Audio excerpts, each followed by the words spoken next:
Allez, c'est parti. Donc, deuxième table ronde concernant l'économie circulaire. Comment la méthanisation, le biogaz constitue une opportunité pour les territoires en relocalisant la question énergétique et en créant de la valeur localement. C'est la question à laquelle nous allons nous intéresser tout de suite. Et donc, j'appelle pour cela à me rejoindre sur l'estrade. S'il vous plaît, messieurs, dames, on commence. Vous aurez la possibilité de continuer à échanger durant l'heure du repas. Donc, Jean-Charles Collaroy, député de l'Isère, monsieur le député, si vous voulez bien me rejoindre. Jean-François Delettre, président de l'Association des agriculteurs méthaniseurs de France. Pierre Duvieusard, directeur général adjoint chez GRT Gaz. Et enfin Arnaud Schwartz, président de France Nature Environnement. Voilà, messieurs, merci d'être votre présence sur cette estrade. Bon, définitivement masculine pour ce qui concerne l'économie circulaire, mais bon, ce sont des choses qui arrivent d'ailleurs assez régulièrement, je trouve, sur les tables rondes concernant l'énergie et plus globalement l'environnement. Et pourtant, Dieu sait si les femmes sont présentes dans la question. Mais bon, on aura l'occasion effectivement de féminiser un peu plus ces tables rondes cet après-midi. Alors, donc, je disais, table ronde consacrée donc, à l'économie circulaire. Et pour donner quelque part le là de cette table ronde, je vais tout de suite donner la parole à Arnaud Schwartz, savoir comment est-ce que l'économie circulaire permet de s'imprégner des cycles naturels et constitue une opportunité pour les territoires. Bon, c'est parti. Bonjour à toutes et tous. Le titre de cette table ronde correspondra pas forcément entièrement à ce qu'on va vous raconter, j'imagine. Mais bon, l'idée, c'est quand même, vous le savez bien, de passer d'une énergie fossile à une énergie renouvelable en matière de gaz, et donc de se réinscrire dans les cycles naturels à échelle humaine, parce que le gaz tel qu'il s'est formé fossile, nous, on le consomme beaucoup plus vite que le rythme normal. Donc on va essayer de revenir vers quelque chose de plus naturel, de cyclique. Et pour y arriver, nous, chez France Nature Environnement, nous sommes la Fédération des associations de protection de la nature et de l'environnement, 6 000 associations dans tout l'Hexagone Outre-mer, 900 000 personnes. On encourage une méthanisation en matière agricole, quand elle appuie sur l'agriculture, qui permet le développement de l'agroécologie. Donc une agriculture qui fait la jonction entre l'agronomie et l'écologie. Et donc c'est bien dans ce cadre-là qu'on s'inscrit. Ce qu'on propose aussi, parce que là aussi, quelque part, si vous voulez, il y a une notion de cycle, si on veut que les choses se bouclent bien et se fassent, c'est aussi tôt que possible, quand il y a une idée de projet, c'est qu'on associe les différentes parties prenantes ou les populations qui peuvent être concernées. À cet effet, on a développé des outils qui concernent l'ensemble des énergies renouvelables, parce que notre vision de l'avenir énergétique, c'est un avenir 100% renouvelable. On veut sortir des énergies fossiles et fissiles. Et on propose des outils qu'on appelle les scopes, et notamment en termes de méthanisation, le métascope. C'est un outil qui décrit un peu notre positionnement par rapport à la méthanisation et qui explique aussi comment mener une bonne concertation bien en amont afin d'avoir un projet de qualité qui soit accepté et qui se mette en œuvre dans des bonnes conditions. Parce qu'aujourd'hui, finalement, le problématique de la méthanisation, bon, il y a la question des coûts, évidemment, ça on l'a déjà abordé, on y reviendra très certainement tout au long de cette journée. Mais aujourd'hui, il y a une vraie problématique en matière d'acceptabilité des populations qui finalement vivent ça assez mal quand un méthaniseur vient s'installer à côté de chez eux. Oui, vous êtes bien informé là-dessus, vous savez. Il y a même au sein de notre mouvement des associations qui n'en pouvaient plus de ce qui se passait dans leur région, qui ont demandé un moratoire sur le développement de cette forme de production d'énergie renouvelable. Ce n'est pas le cas partout en France, mais il y a des moments donnés où si le dialogue ne se fait pas assez bien et si les modèles agricoles sur lesquels sont appuyés la technologie ne correspondent pas à ce qu'on attend, nos membres, on ne peut pas les empêcher de hausser le ton et de dire stop, ou essayer de freiner les projets pour qu'on revoie un peu les objectifs qu'il y a derrière. Et alors, on a des questionnements aussi, au-delà, on va dire, des nuisances directes qui peuvent avoir cours. Hein. Il peut y avoir des accidents, comme sur tout type, parce que c'est des outils quand même, il faut savoir les maîtriser. Et bon, je sais que les agriculteurs y travaillent, hein, mais au-delà des problèmes d'odeur éventuellement, il y a aussi, si le projet est trop grand, besoin d'énormément de déplacements de matière, et il y a des circulations de camions qui se font qui n'existaient pas avant, donc des nuisances sonores également. Et puis, il y a derrière ça, pas directement pour les populations qui vivent à côté, mais pour ceux qui se posent des questions sur l'impact qu'a l'agriculture sur laquelle adossée la méthanisation, des questions sur la qualité de l'air, des sols, de l'eau qui en ressort, hein, en fonction des types de culture, des modes de culture. Et puis du coup des points qui restent à clarifier. On estime qu'on aurait besoin de faire un peu plus de recherche sur certains sujets. Donc on est en train d'organiser un débat interne chez France Nature Environnement. On va faire intervenir des experts, on va essayer de se mettre au clair avec eux sur où en est la science, sur différents points qui nous sont souvent renvoyés et qu'on n'avait pas pris en compte initialement dans notre positionnement, qui est favorable à la méthanisation, je le redis encore une fois, hein, et qui concerne notamment le retour au sol du carbone, entre autres. Vous évoquiez l'outil Metascope. Est-ce que vous pouvez nous en dire un petit peu plus? C'est une boîte à outils finalement que vous mettez à disposition de vos associations locales, ou en tout cas celles qui constituent FNE. Oui, et c'est un outil que, en fait, on encourage aussi tout un chacun à utiliser. Il est téléchargeable sur notre site internet fne.asso.fr. Vous tapez dans le moteur de recherche Metascope. Et un élu local, un agriculteur, une entreprise qui veut développer le biogaz, peut aller voir ce qu'on y propose comme méthodologie pour essayer de faire en sorte que ça se passe le mieux possible. Et donc, on a la même logique avec l'éolien. On est en train d'en développer aussi un scope pour le photovoltaïque. Oui, parce que finalement, la problématique de la méthanisation, elle rejoint celle de toutes les énergies renouvelables. C'est que tout le monde veut une transition écologique, mais finalement, il ne faut jamais que ce soit trop près de son jardin. On peut avoir cet effet-là qui existe, bien sûr, mais ce qu'on pense aussi, oui, d'une façon générale par rapport à la transition énergétique la société est en train d'opérer, hein, c'est qu'on a encore un grand travail d'éducation populaire, de pédagogie à faire, ce qui concerne toutes les énergies renouvelables, mais pas que les énergies renouvelables d'ailleurs, aussi des notions qui rejoignent les économies d'énergie et l'efficacité énergétique.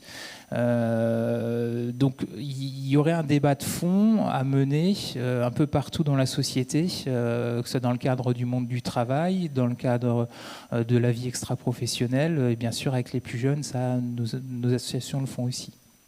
Jean-François Delettre, est-ce que vous pouvez nous dire, vous, de votre côté, comment est-ce que le monde agricole reçoit la méthanisation, comment est-ce qu'elle se l'approprie, et peut-être nous présenter déjà l'Association des agriculteurs méthaniseurs de France, que vous représentez. Oui, bonjour à tous. Alors, je suis un peu le poil à gratter de l'Assemblée, puisque je suis agriculteur. Hein, j'ai rien à voir au départ avec le milieu de l'énergie, même si on travaille avec le soleil essentiellement, et voilà, qui est la meilleure source d'énergie.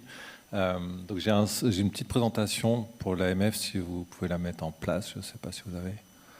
Oui, Monsieur Delettre avait quelques slides. Ouais, donc je suis avant tout président, j'ai mis de l'association des agriculteurs méthaniseurs de France qui représente 430 adhérents. Donc il faut être agriculteur pour pouvoir entrer à l'association et avoir un projet de méthanisation. Et puis je suis aussi méthaniseur propre, donc en Île-de-France, à une 60aine de kilomètres d'ici depuis 7 ans. Donc c'est la société Auterre Énergie que vous avez présentée là. L'association, son slogan, c'est « Unis pour partager et innover ». Donc vous avez parlé d'innovation. Nous, à notre petite échelle agricole, on estime être innovant sur nos territoires à travers toutes les démarches qu'on met en place. Je reviendrai dessus. Elle a été créée en 2010 par des pionniers, plutôt des gens qui faisaient de la cogénération à l'époque, de l'électricité, de la valorisation chaleur aujourd'hui, qui sont beaucoup battus pour que ces projets-là sortent de terre. Donc c'est beaucoup d'hommes, beaucoup de femmes, de plus en plus de femmes justement qui viennent sur ce métier-là.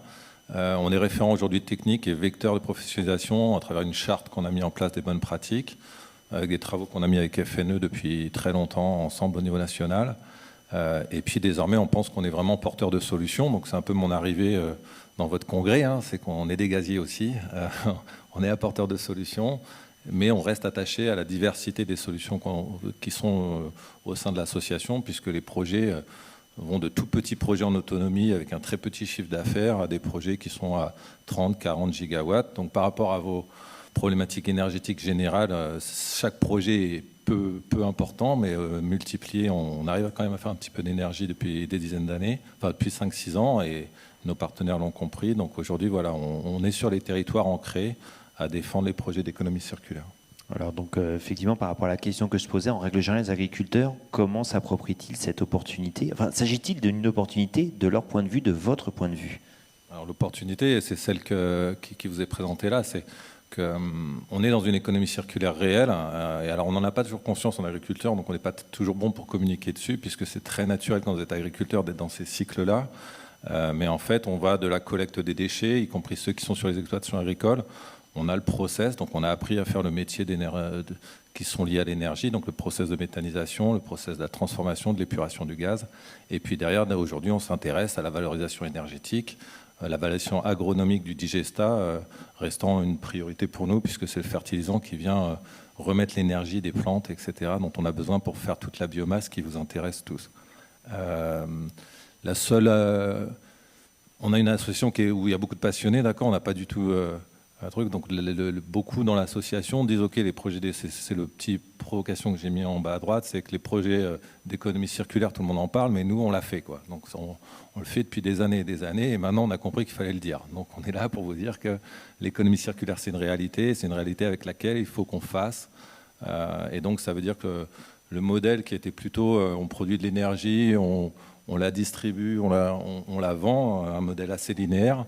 Ben pour nous, ce n'est pas le bon modèle. Nous, on est dans un modèle qui est circulaire et où on se place au centre. Donc, on est assez ambitieux sur ces projets-là et on veut être reconnu pour les valeurs et les projets qu'on porte.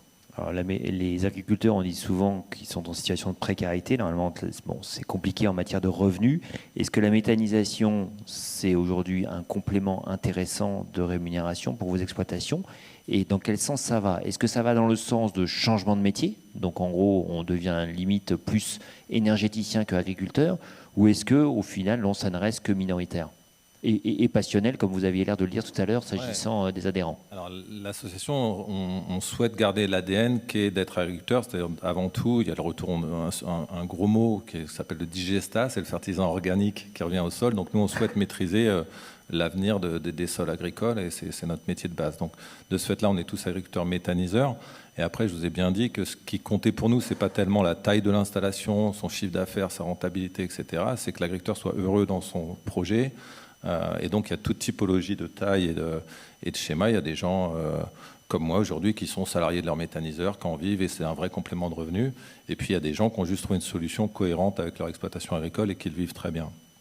Au final, ce qui nous intéresse, c'est qu'on a défini en séminaire, en congrès comme vous, qu'il fallait à la fois produire l'énergie verte, qu'il fallait gérer les déchets, qu'il fallait qu'on soit moteur dans la création d'activités et d'emplois, puisqu'on est en agriculture, on est plutôt... le ministère de l'Agriculture est moins brillant que d'autres ministères aujourd'hui, donc on a des vraies réalités à remonter sur nos exploitations.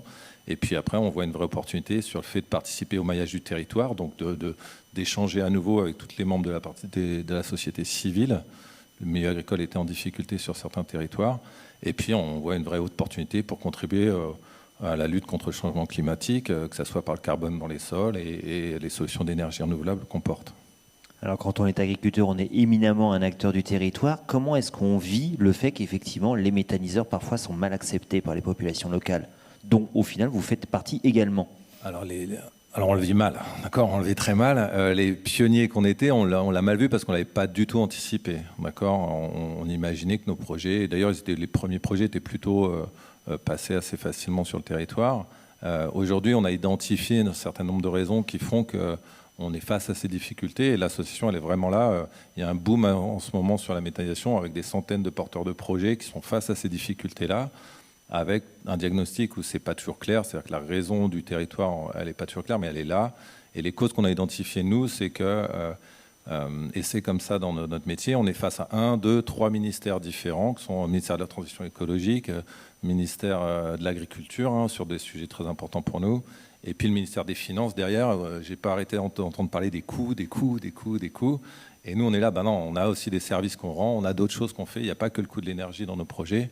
Et on se bat, mais la logique, elle est très descendante. C'est-à-dire qu'on part du ministère et on arrive sur nos projets locaux. Alors qu'aujourd'hui, ben, la contestation, elle vient du terrain, elle vient de voisins, de gens qui sont voisins des sites et qui ont besoin de s'investir et de faire passer le message. Donc la logique très descendante, elle ne fonctionne pas toujours bien sur le terrain. Voilà. En fait, ça pointe une problématique de pédagogie. Ouais, alors ça c'est le deuxième point, c'est que la pédagogie, on apprend, on le fait, on ouvre nos portes, etc. Mais c'est avant tout parce que le sujet il est très compliqué. On touche à l'agriculture, donc quand on parle d'agriculture au ministère de la Transition écologique, bah, c'est pas simple, hein, parce que ou quand on en parle avec Engie, c'est pas simple. Donc il y a des sujets très agricoles qui sont durs à expliquer et durs. Nous c'est notre ADN, ça nous paraît très très évident, mais il faut faire l'effort de comprendre ça. Il y a des problématiques déchets, des problématiques sur la biologie, la fermentation. Il y a tout un tas de métiers liés à la méthanisation qui font que le sujet est complexe et que malheureusement, il devient souvent clivant. C'est-à-dire que les gens, quand vous leur présentez un sujet complexe, voilà, donc on a acté qu'aujourd'hui, il fallait le faire de façon très simple sur nos unités. Et puis le dernier élément, c'est quand on est des installations classées pour l'environnement, il y a une réalité, c'est qu'il y a des nuisances parfois, oui, qu'il y a des risques, oui, c'est des installations industrielles aussi, et qu'il faut l'afficher, il ne faut pas en avoir peur, il faut le relayer, il faut le maîtriser. Mais c'est une réalité qui fait qu'il y a des problèmes d'acceptabilité derrière. Voilà. Et puis le dernier élément, j'en ai parlé, c'est que la courbe de développement actuelle, elle fait que sur certains territoires, vous avez des méthaniseurs en construction tous les 5 km. Un méthaniseur dans le paysage, malgré une insertion paysagère importante, bah, ça se voit. Donc les gens s'aperçoivent que la méthanisation prend de l'ampleur et génère des inquiétudes comme une tache d'huile. Comme nous, on a fait tache d'huile avec nos méthaniseurs, bah, l'inquiétude, elle se répand aussi. Ouais, ça se voit moins qu'une éolienne, mais quand même, ça ne passe pas inaperçu. Alors effectivement, vous le pointiez très justement, avec la méthanisation, on est à la croisée des mondes de l'énergie et de l'agriculture.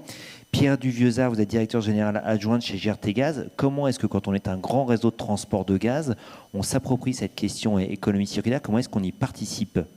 Oui, bonjour à tous. Moi, ce que je souhaiterais partager avec vous ce matin, c'est de voir comment un opérateur majeur d'une infrastructure linéaire est devenu également un acteur incontournable de l'économie circulaire. Alors, les grands principes de l'économie circulaire, c'est de faire en sorte qu'un déchet qui serait normalement arrivé en fin de vie avec l'économie linéaire, eh bien, il retrouve une nouvelle vie, un nouvel usage. Et puis un autre principe important, c'est évidemment d'augmenter l'efficacité d'utilisation des ressources. Et on voit que ces deux principes, ils répondent clairement, que les gaz renouvelables cochent les deux cases. On a vu ce matin dans la première table ronde, on a eu l'occasion de faire un point sur la pyrogazéification, la gazéification hydrothermale. Eh bien, avec ces deux technologies, les gaz renouvelables vont permettre de remettre dans le cercle vertueux de l'économie circulaire, ce qui clairement serait resté comme des déchets ligneux, des déchets ou les déchets en fin de vie comme des CSR. Donc vraiment, l'économie circulaire, voilà, les gaz renouvelables ont un rôle important dans cette économie circulaire. Le biométhane est le premier d'entre eux, hein, c'est un peu l'objet de cette table ronde, puisque le biométhane, il est avant tout produit à partir de résidus agricoles, auxquels il donne donc une autre vie. Alors, le biométhane, où en est-on aujourd'hui? S'il fallait retenir un seul mot, c'est la croissance. C'était un petit peu d'ailleurs les mots de la ministre ce matin. On est en pleine croissance sur le biométhane. On est aujourd'hui à plus de 5 TWh raccordés sur les réseaux. Les derniers chiffres, les chiffres du fin du mois de septembre, c'est même un peu plus de 300 sites qui sont raccordés. 92 qui ont été raccordés jusqu'ici en 2021, autant qu'en 2020. Donc vous voyez, la dynamique sur le biométhane, elle est là, quoi. Et si on rapporte ça en termes de consommation, on voit qu'une région comme la Bretagne, elle est aujourd'hui pas loin de 2,5% de sa consommation qui est issue du biométhane. On a 6 départements qui tournent autour des 5%. Et si on descend sur certaines intercommunalités, on a même un seuil de 10% qui a été atteint. Et donc, on peut être très confiant, même plus que confiant, sur le fait d'atteindre les seuils de la dernière PPE. Pour mémoire, c'était 6 à 8 TWh en 2024 et 14 à 22 TWh en 2028. Là, on a actuellement, mon voisin doit les voir, hein, mais il y a 1 millier de projets qui sont dans la file d'attente, qui représenteraient à peu près 21 TWh de capacité. 21 TWh plus 5, 26, vous voyez, on est très confiant sur l'atteinte de l'objectif de la PPE. Alors, Si on regarde un petit peu plus loin, je dirais que là, il y a des signaux positifs et négatifs. Parmi les signaux négatifs, c'est les nouvelles conditions de prix qui sont en vigueur, de rachat du biométhane qui sont en vigueur depuis le mois de novembre 2020 et qui ont suscité un ralentissement dans les nouveaux projets qui entrent dans cette file d'attente. Malgré tout, vous en parlerez sûrement, j'imagine, il y a la loi climat résilience qui a été votée tout récemment en août dernier et qui ouvre un nouveau système de soutien au biométhane, également qui est évoqué par Patrick Corbin dans son introduction, avec les certificats de production de biométhane, et qui donc devrait aider au développement de la filière en amenant les commercialisateurs de gaz à soutenir la filière au prorata des volumes qu'ils commercialisent. Alors sur ce sujet-là, je dirais qu'on attend bien évidemment les textes d'application, à la fois pour voir concrètement comment ça va entrer en vigueur, et puis également avoir une vision un petit peu plus précise du calendrier. Je pense que tout ça est important pour la filière, pour éviter qu'il y ait un trou d'air. Voilà, donc le biométhane, c'est fortement développé, c'est de la croissance. Et si on regarde les conditions qui ont permis cette croissance du biométhane, je pense qu'il y a un atout majeur, ce sont les infrastructures. Ce sont les infrastructures, parce que les conditions de cette économie circulaire, je vous ai dit, c'est qu'un déchet ait une nouvelle vie, un nouvel usage. Alors bien sûr, si cette nouvelle vie, ce nouvel usage peut être local, c'est le mieux, c'est la situation optimale. D'ailleurs, ça va favoriser l'intégration des projets localement sur leur territoire. Et je dirais que la filière gazière y travaille. Le meilleur exemple, c'est le couplage qu'on essaie de privilégier entre production de biométhane et biogène V. Et si on va à l'échelle la plus locale, c'est l'agriculteur qui utiliserait pour ses machines le gaz qu'il a produit à la ferme. Je dirais que malheureusement, cette situation d'avoir à proximité production et consommation, on ne peut pas toujours l'avoir. Et puis, il y a ce deuxième principe de l'économie circulaire qui est d'optimiser l'utilisation des ressources. Et donc, il est fondamental que pour ces produits et ces sous-produits, on trouve des débouchés. Je dirais que l'économie circulaire, elle est finalement, comme beaucoup d'économies, face à un défi, c'est d'avoir avec elle une logistique performante. Une économie circulaire performante doit reposer sur une logistique performante, et probablement qu'une économie circulaire performante n'est pas une économie en autarcie, mais plus une économie ouverte. Et finalement, ce biométhane, ce vecteur de l'économie circulaire, il a trouvé, c'est avec les réseaux de gaz qu'il a trouvé cette chaîne logistique performante, avec les réseaux de transport, avec les réseaux de distribution, et puis avec le stockage qui est plus loin. C'est une chaîne logistique performante parce qu'elle est robuste, elle est finalement à très faible coût marginal de construction et très faible coût marginal d'exploitation, d'utilisation. Et elle a permis de porter cette énergie verte vers les consommateurs qui en avaient besoin quand ils en avaient besoin. Voilà, donc ce qu'on a apporté en tant qu'infrastructure, c'est pour les producteurs l'accès à un marché profond. Et j'espère que mon voisin ne me démentira pas, mais je pense qu'on lui a également enlevé un souci. Ils ont un métier, c'est le métier d'agriculteur. Là, maintenant, c'est le métier de producteur de biométhane. Les infrastructures, je pense, les rendent sereins sur le fait qu'en aval de leur exploitation, on va pouvoir évacuer leur nouvelle production. Et puis, ne l'oublions pas, avec les infrastructures, on amène également dans le mix énergétique une énergie renouvelable stockable. Et si on fait le point des énergies disponibles dans notre mix énergétique, on n'a aujourd'hui pas énormément d'énergie renouvelable stockable. Voilà, donc les infrastructures, enfin nous on en a la certitude, on a donc aidé cette filière d'économie circulaire à se développer. Et je dirais que symétriquement, ça nous a apporté beaucoup également, parce que le biométhane nous permet également de nous inscrire dans la transition énergétique, ce que l'on souhaite évidemment. Alors Jean-François Delette, je ne peux pas m'empêcher de prendre la balle au bond, effectivement, qu'a lancé M. Duvieusart. Comment se passe la cohabitation entre énergéticiens et agriculteurs? Vous arrivez à vous comprendre? Parce que M. Duvieusart disait effectivement qu'il vous rend l'injection plus sereine. Est-ce que c'est le cas? notamment, hein, mais plus largement. Oui, la réalité, c'est que l'infrastructure gazière en France, elle est très confortable quand vous avez un projet de biométhane par rapport à d'autres pays européens. Là, pour me balader un peu maintenant, on a quand même cette chance-là en France. Alors, en plus, on aide à le moderniser, etc. Donc, tout le monde est content de ce point de vue-là. La problématique derrière, elle est que... Alors, ça a mis du temps, c'est-à-dire que... et je pense que les gens qui sont sur le terrain de chez GRDF ou de chez RT Gaz, les premières fois qu'ils ont rencontré des agriculteurs qui étaient porteurs de projets, ils ont réalisé qu'en termes de langage, de logique, c'était pas du tout le même monde, d'accord ? Donc on a mis du temps, mais aujourd'hui c'est en phase, ça roule.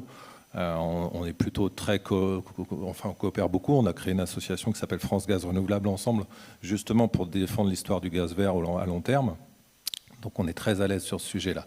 Le sujet à la fin, c'est qu'aujourd'hui, pour des raisons très variées, on reste des producteurs, nous, de gaz naturel. D'accord ? C'est-à-dire que le côté vert des projets nous échappe un peu, les ministères aussi le remettent un peu en cause, alors que nous, on veut participer et on veut défendre le fait que la couleur verte, elle vient de nos exploitations et qu'il faut bien qu'on participe aussi au-delà du prix du gaz, puisque maintenant, je veux dire, ce qui est une mauvaise nouvelle pour vous, c'est-à-dire l'augmentation du coût du gaz, pour les ministères, c'est peut-être des fois une bonne nouvelle, et pour nous, c'est une bonne nouvelle parce qu'on devient compétitif davantage à chaque fois qu'il y a une hausse du gaz. Donc, en tout cas, ça met en lumière le fait que nos projets ne sont pas si incohérents, y compris en termes de coûts à moyen terme. Voilà.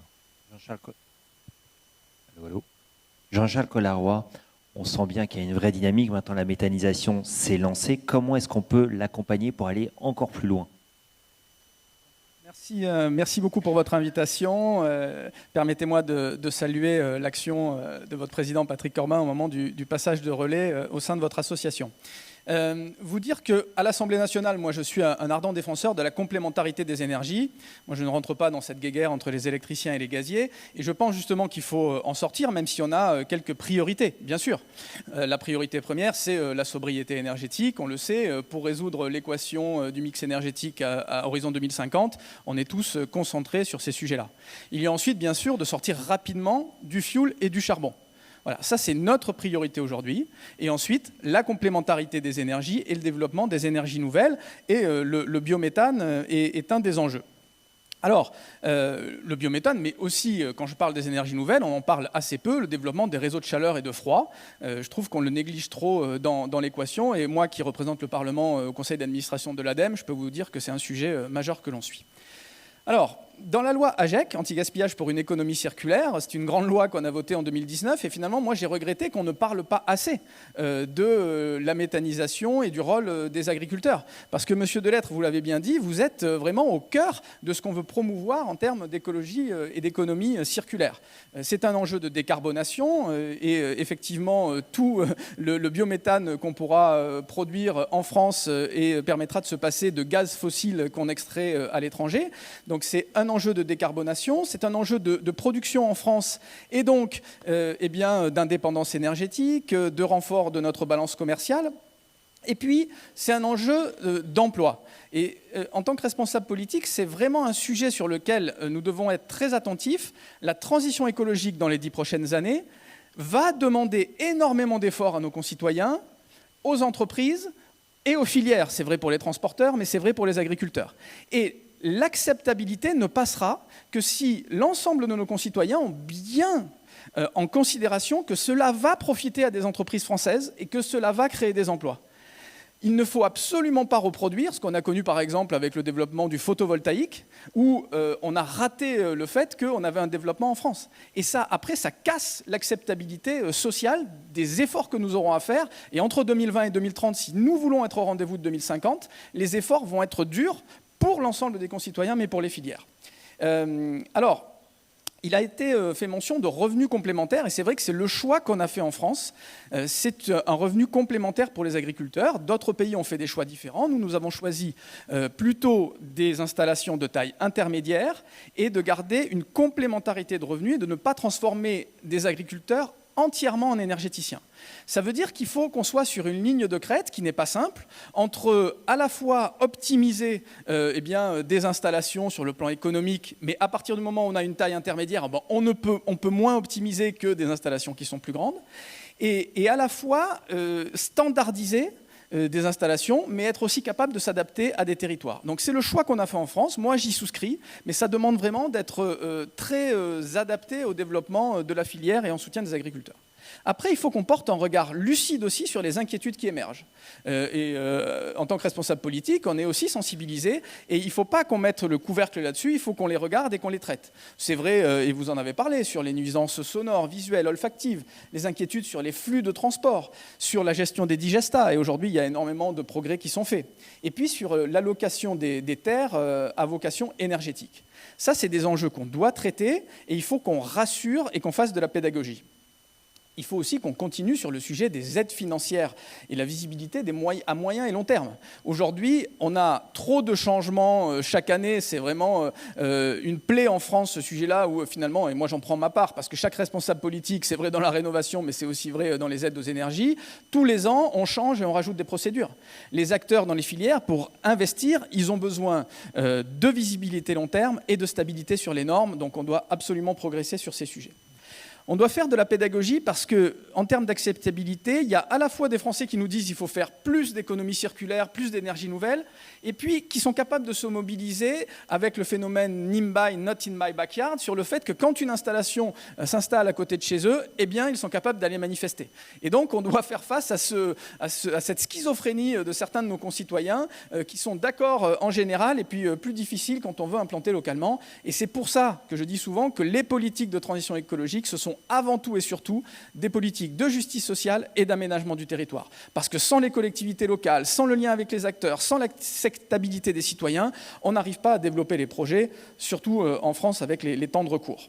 On doit capitaliser sur les bonnes pratiques, vous l'avez dit, vous avez parlé du métascope, et moi c'est quelque chose que je promeus.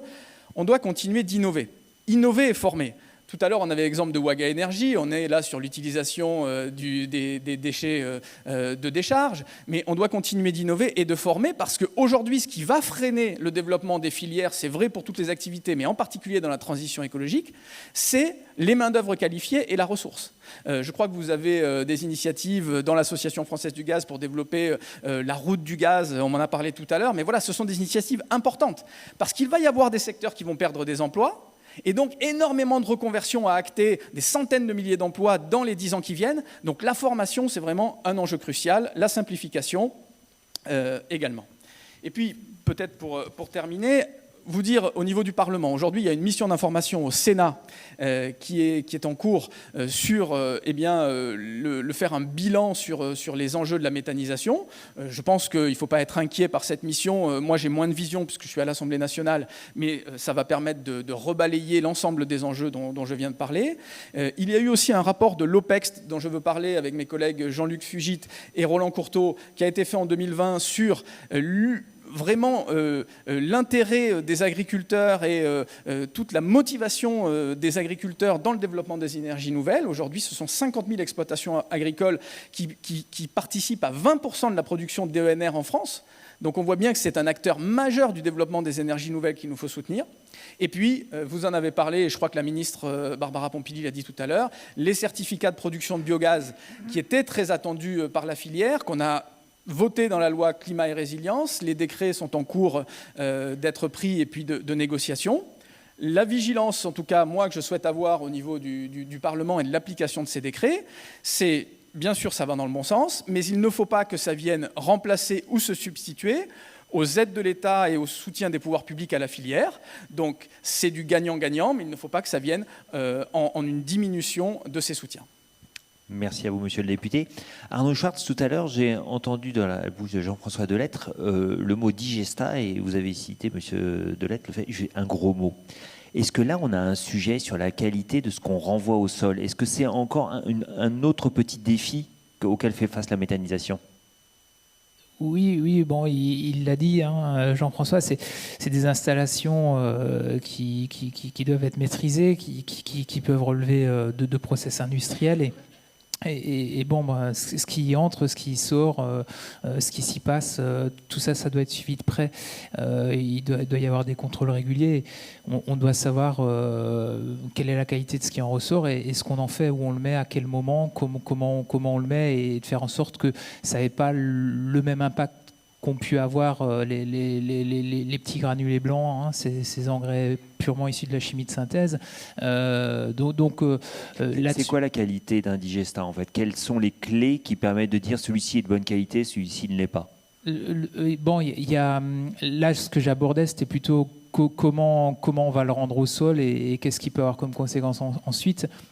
Mais sinon, en termes de qualité du digestat lui-même, c'est qu'est-ce qui contient, qu'est-ce qui a éventuellement pas été éliminé par la phase de montée en température au sein du digesteur.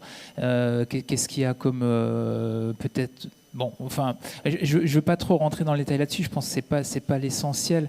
Ce que je veux dire, c'est que par rapport au digestat, on a, notamment pour la Bretagne, il faut l'avoir en tête quand on parle d'économie circulaire et puis de boucle, on a une énorme part d'alimentation de l'élevage intensif qui s'y fait, hein, contre lequel nous on s'oppose, qui vient de très très loin, hein, qui provoque la déforestation en Amérique du Sud notamment.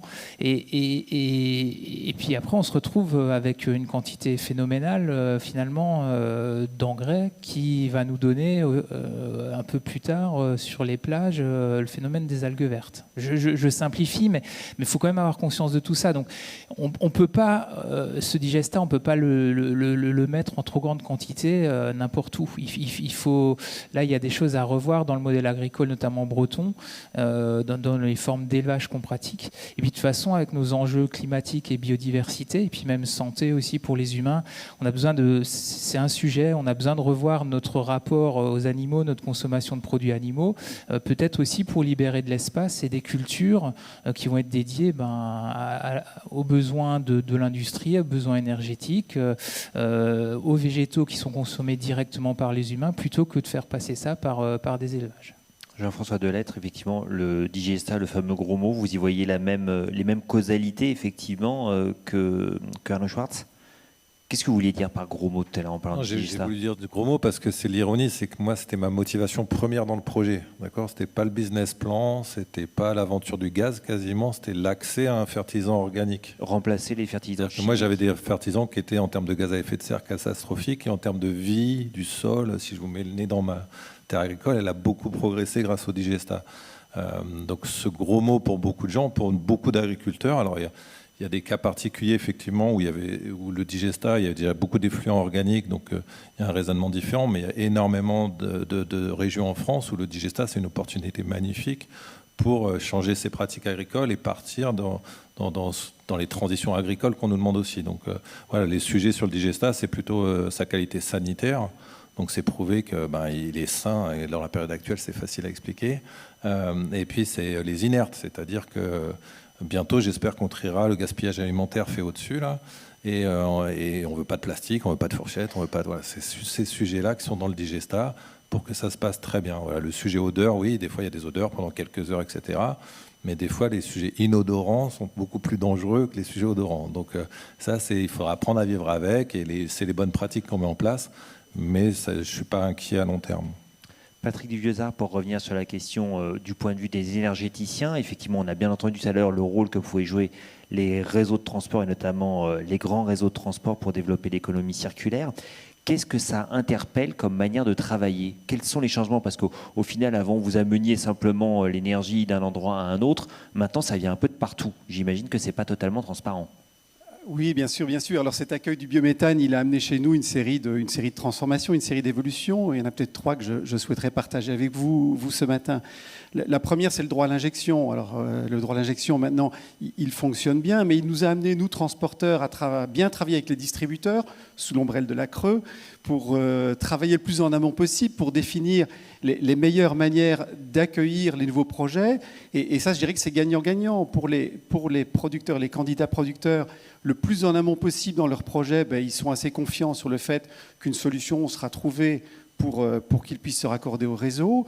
Et puis pour nous, opérateurs de réseau, on sait également les travaux qu'on devra faire et on les planifie, je dirais, dans la manière, avec le principe de faire les travaux le plus judicieux possible sur le long terme. Le plus judicieux voulant dire le moins cher, faire en sorte que le kilowattheure raccordé coûte le moins cher à la collectivité. Deuxième transformation, c'est évidemment la construction d'installations nouvelles sur nos réseaux, avec toujours la logique du coût de construction, du coût de maintenance, du service rendu, de la fiabilité.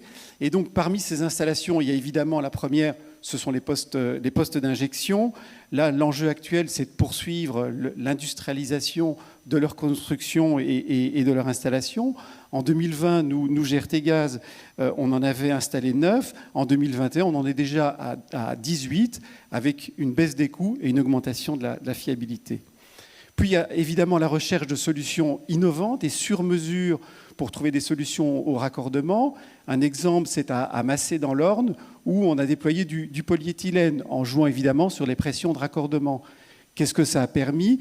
Ça a permis d'avoir un raccordement moins cher et donc de chercher du biométhane qui aurait eu du mal à être raccordé sans ces solutions-là.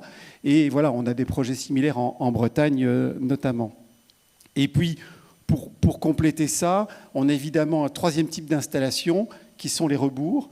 Les rebours, ce sont des petites compressions décentralisées, puisqu'on voit qu'on arrive à des situations où localement, le réseau de distribution souvent peut saturer, la production devient supérieure à la consommation, et donc avec ces installations de rebours, voilà, on offre une possibilité additionnelle au biométhane.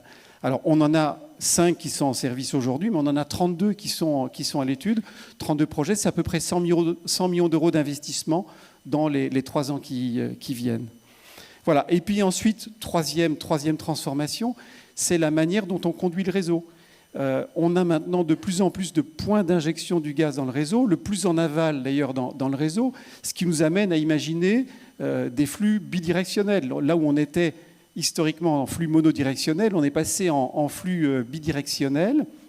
Alors, ça amène à une conduite beaucoup plus dynamique du réseau, ça amène à une instrumentation différente pour la permettre, et avec toujours le souci de la sécurité d'approvisionnement pour le client, en tout temps, en toutes circonstances. Ça nous amène également à gérer des problèmes, des questions un petit peu plus compliquées de qualité gaz à l'injection, qualité gaz délivrée au client final, des sujets d'odorisation et bien sûr d'optimiser les questions d'intervention de nos équipes sur site.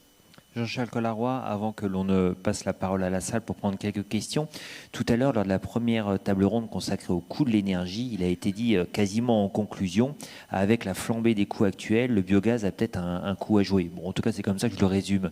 Est-ce que vous partagez ? Bien sûr.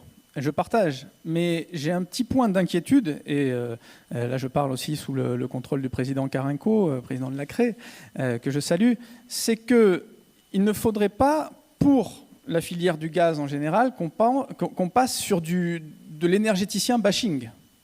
Et donc il faut qu'on soit quand même très vigilant à ça et qu'on valorise. En France, on a la chance d'avoir des grands énergéticiens, d'avoir des grands réseaux de distribution, d'avoir des grands réseaux de transport.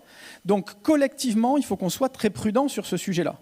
Parce que on l'a vu avec l'agriculture, par exemple, on peut avoir des phénomènes d'opinion incontrôlés qui font que des installations agricoles sont attaquées par des citoyens parce que tout d'un coup, l'opinion publique s'empare bizarrement des débats. Donc bien sûr que dans toute crise, et l'augmentation du prix des énergies en est une, il y a des fenêtres d'opportunité et nous, en tant que responsables politiques ou acteurs du monde économique, on doit s'en saisir. Mais avec les points de vigilance que je viens de mentionner, d'autant plus qu'on est dans une période présidentielle où la politique politicienne va reprendre ses droits et je dirais où malheureusement le consensus politique qui devrait être au rendez-vous sur certains sujets n'y sera peut-être pas et il faut quand même avoir ces points de vigilance. On a quand même un rendez-vous important à préparer dès 2022, c'est la programmation pluriannuelle de l'énergie en 2023. La précédente, il y avait eu des déceptions, vous l'avez rappelé, même si au Parlement on était certains à pousser. D'une part, ça sera une loi, alors qu'avant c'était un décret pris dans les ministères. Donc ça, moi je suis assez fier d'avoir porté ce sujet-là et de faire que maintenant la programmation pluriannuelle de l'énergie est une loi quinquennale tous les 5 ans avec bien quelque part la clarté des débats qui se fait et la politisation et la démocratisation des débats qui se fait grâce au passage au Parlement. Donc ça c'est une chose. Mais la précédente PPE avait mis plus de 18 mois à être préparée.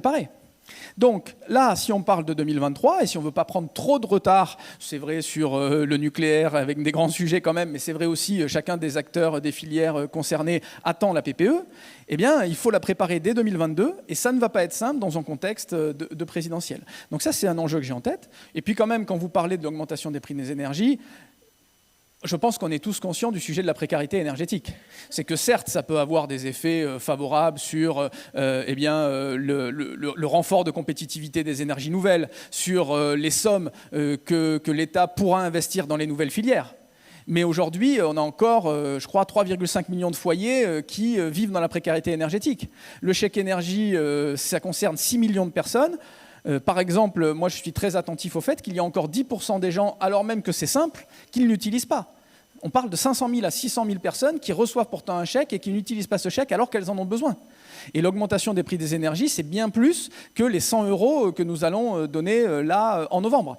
Donc c'est une attention très forte que nous devons avoir. Le Premier ministre va prendre la parole ce soir, donc je ne vais pas dévoiler des annonces qu'on a pu aussi travailler, gouvernement et Assemblée, mais je crois qu'on est tous concernés par ce sujet-là, la précarité, et y compris les classes moyennes qui maintenant vont être très sensibles à ce sujet.